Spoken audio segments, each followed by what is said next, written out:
Menanti debut Jay Izzes di pekan kedua Serie A Italia. Sintayong kembali blusukan, pantau pemain di Liga 1 Indonesia. Bangganya Sandy Walsh saat menikah pakai baju adat Indonesia. Kepastian Elkan Bagot di putaran 3 kualifikasi Piala Dunia 2026. Simak berita selengkapnya sebagai berikut.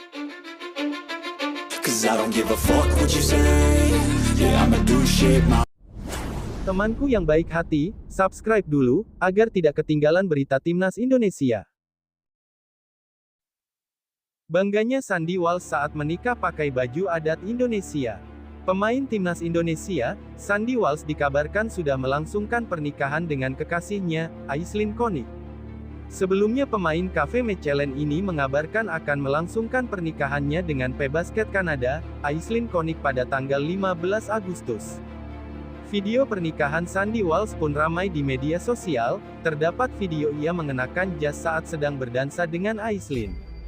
Bukan hanya itu, di kesempatan lain Sandy Walsh ternyata mengenakan baju adat dari Indonesia.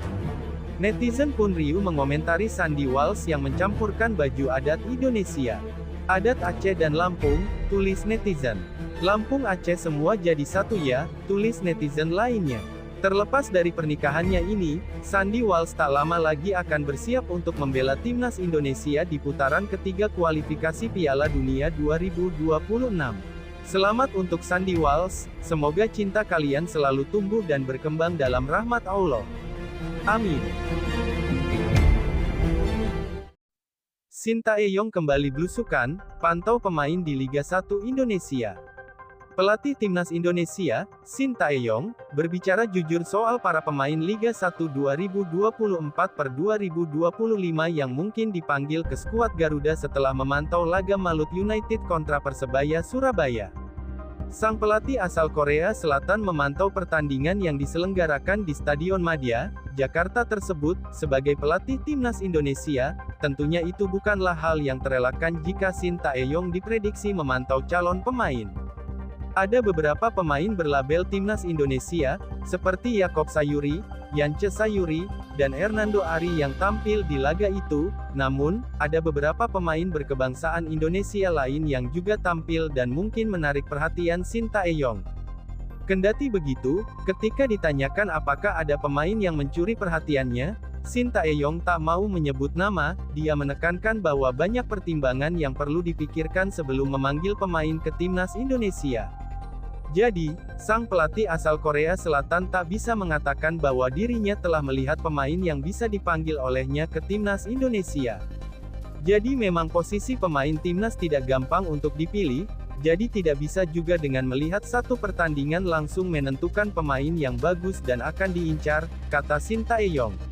Sintayong menambahkan, gak bisa diputuskan langsung. Kalau memang ada pemain yang bagus, pastinya harus dikejar 2 atau 3 pertandingan setelahnya, baru akan dipilih, jadi posisi pemain Timnas tak gampang ditembus. Kepastian Elkan Bagot di putaran 3 kualifikasi Piala Dunia 2026.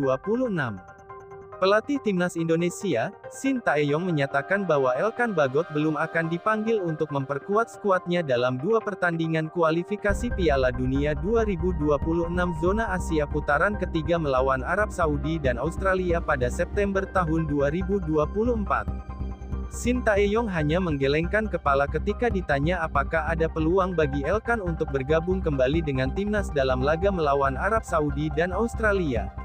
Tidak ada kesempatan untuk dipanggil pada laga September nanti, ujar Sintayong. Jika Elkan tidak dipanggil, maka bek berusia 21 tahun ini akan absen untuk ke-6 kalinya berturut-turut bersama tim senior.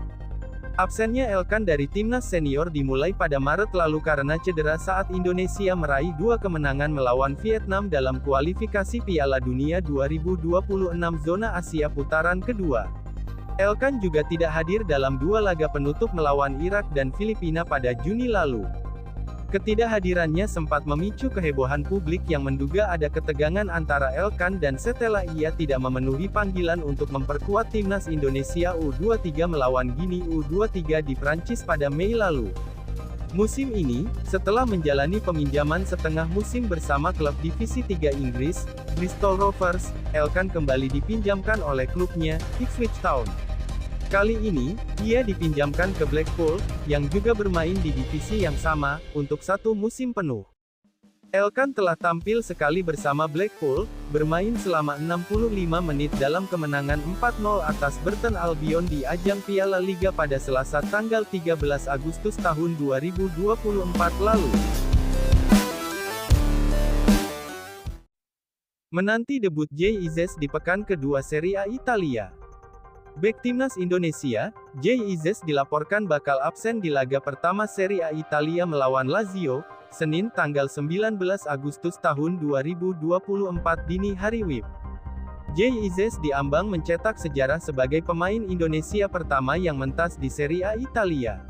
Akan tetapi, ia harus menunda hal tersebut. Pasalnya pemain berusia 24 tahun dikabarkan absen melawan Lazio. Penyebabnya ia terkena akumulasi kartu yang didapatkan di Serie B musim lalu. Hal ini diketahui dari laporan Tutto Venezia Sport, di mana seorang jurnalis bertanya dalam konferensi pers kepada pemain anyar I Lagunari, Giorgio Altare. Melawan Lazio, mengingat Izzes harus absen, Anda akan menjadi starter, apakah Anda merasa siap? Tanya seorang jurnalis. Saya merasa siap. Saya selalu siap sedia dan Anda pasti menghadapi pertandingan dan kejuaraan seperti ini, ucap Altare yang baru direkrut dari Cagliari.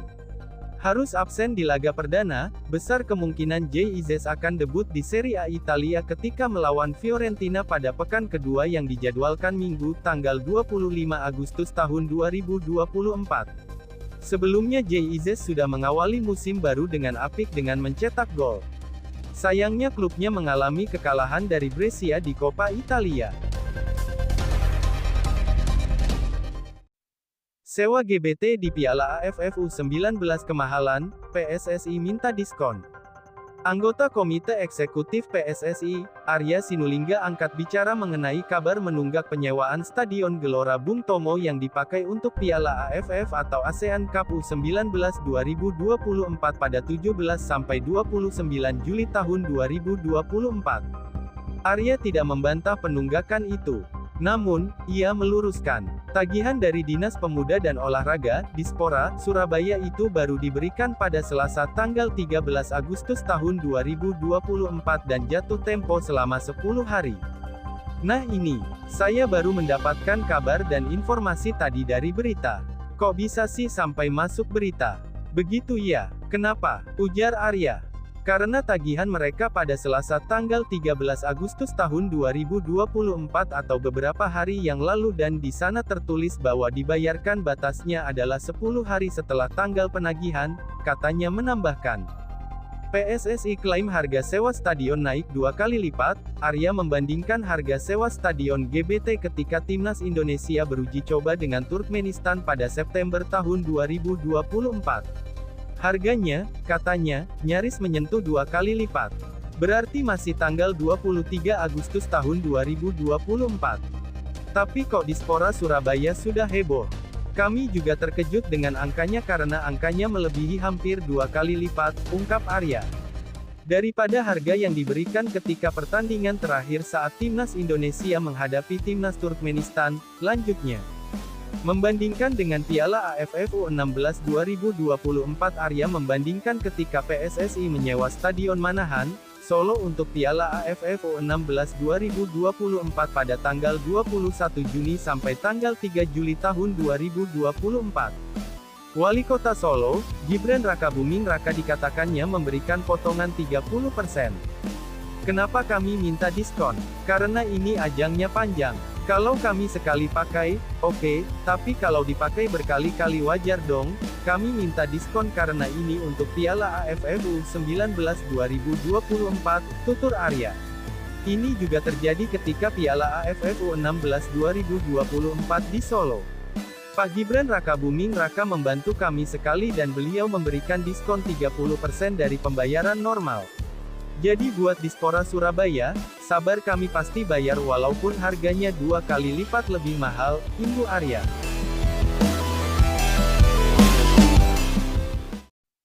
Miris sekali, daftar cedera Australia bertambah, kini striker andalan Australia juga dihantam cedera jelang hadapi Indonesia di kualifikasi Piala Dunia 2026. Striker Socherus, Apostolos Stamatelopoulos, jadi nama terbaru yang masuk meja perawatan. Kabar cederanya penyerang berusia 25 tahun itu disampaikan media lokal Australia, The Australian. Stamatelopoulos dilaporkan menderita cedera saat membela timnya Motherwell FC di Liga Utama Skotlandia. Striker kelahiran Adelaide, Australia itu terpaksa ditarik keluar pada penghujung babak pertama saat Motherwell kalah 1-2 dari Rangers. Menurut The Australian, Apostolos Stamatelopoulos mengalami masalah pada kaki bagian atas. Kelihatannya tidak bagus saat ini. Ada sedikit rasa sesak di pahanya, dengan sangat cepat hal itu berubah menjadi sesuatu yang sedikit lebih tajam, jelas pelatih Motherwell, Stuart Kettlewell, seperti dikutip dari The Australian. Dan sesuatu yang mungkin menjadi sedikit lebih signifikan. Kami perlu menunggu dan melihat, dan menilainya lagi, sambungnya. Cedera tersebut cukup menyesakkan bagi Apostolos Stamatelopoulos. Dia bisa saja absen membela timnas Australia andai proses recovery mantan pemain Newcastle Jets itu tidak berjalan sesuai rencana. Apostolos Stamatelopoulos bergabung dengan The Stallman pada akhir bulan lalu. Demi bisa memperkuat tim nasional, dia terpaksa meninggalkan klub lamanya, Newcastle Jets yang berkompetisi di A-League. Kompetisi tertinggi Liga Australia musim 2024-2025 baru akan dimulai pada Oktober mendatang. Jika tidak pindah, Stamatelopoulos merasa lebih sulit mempertahankan tempatnya di skuad utama timnas Australia untuk kualifikasi Piala Dunia 2026, September tahun 2024 melawan Bahrain dan Indonesia. Selain Apostolos Stamatelopoulos, sebelumnya ada duo bek yakni Jordi Bos dan Ryan Strand yang didiagnosis mengalami cedera hamstring. Bos diragukan tampil kontra Bahrain dan Indonesia, sedangkan Strand dipastikan absen. Cedera ketiga pemain tersebut tentu menjadi pukulan berat bagi pelatih Graham Arnold. Kurang dari 3 pekan lagi, mereka bakal melanjutkan kiprah pada ronde ketiga kualifikasi Piala Dunia 2026 zona Asia. Sebaliknya, kabar ini tentu menjadi kabar baik untuk timnas Indonesia kala menjamu Australia di GBK tanggal 10 September tahun 2024 mendatang. Respon Yong Ki-hun usai terima tantangan Shin Tae-yong Poles striker timnas Indonesia. Staf pelatih anyar timnas Indonesia, Yong Ki-hun mengungkapkan perasaannya setelah diajak bekerja sama dengan Shin Tae-yong. Timnas Indonesia ketambahan sosok pelatih baru yang membantu Shin Tae-yong. Ia adalah Yong Ki-hun yang juga berasal dari Korea Selatan. Karir kepelatihan juru taktik 41 tahun ini terbilang masih minim, tapi unik. Pasalnya ia langsung menangani Suwon Bluewings setelah pensiun sebagai pemain, sayang kariernya bersama Suwon Bluewings tidak bertahan lama. Selang 5 bulan, ia mengundurkan diri karena performa tim yang menurun. Akan tetapi, Yong Ki-hun mendapatkan tawaran melatih lagi dari Shin Tae-yong yang menangani timnas Indonesia. Ia pun tertarik dan kini sudah resmi diperkenalkan sebagai juru latih skuad Garuda, mendapatkan kesempatan dari Shin Tae-yong, Yong Ki-hun mengaku bersyukur. Ia menegaskan akan belajar dengan baik. Pelatih Shin telah memberiku kesempatan besar, saya bersyukur. Saya akan pergi ke Indonesia dan belajar dengan baik, ucap Yong Ki-hun. Kini tugas mantan pelatih Suwon Bluewings sudah dimulai. Ia terlihat memantau pertandingan BRI Liga 1 antara Semen Padang vs Borneo FC. Diharapkan dengan kedatangan Yong Ki-hun, striker timnas Indonesia bisa menemukan ketajamannya untuk mencetak gol.